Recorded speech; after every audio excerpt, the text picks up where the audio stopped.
Regarding budget recommendations for the health science industry, there is a lot that the industry has as an ask. Over the last 2 years, they have been collaborating very well with the government in helping create the infrastructure, whether vaccines or ground level infrastructure to meet the demands. But they really need support to build a sustaining infrastructure and framework. To that extent, the asks from the pharma industry would be really for research and innovation, creating innovation bonds so that funding is available, also providing R&D incentives in the form of higher depreciation, 200% weighted deduction that existed.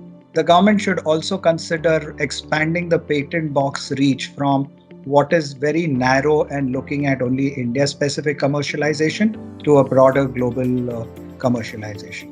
On the healthcare infrastructure, the government should consider bringing in the tax holiday for creating new infrastructure. And the last element is provide funding in the form of whether you call it infrastructure bonds or healthcare bonds so that their funding needs can be taken care of. And lastly, the government should look at removing the health cess on medical devices. It is increasing cost to the end consumer and it would be best to be removed in the current budget.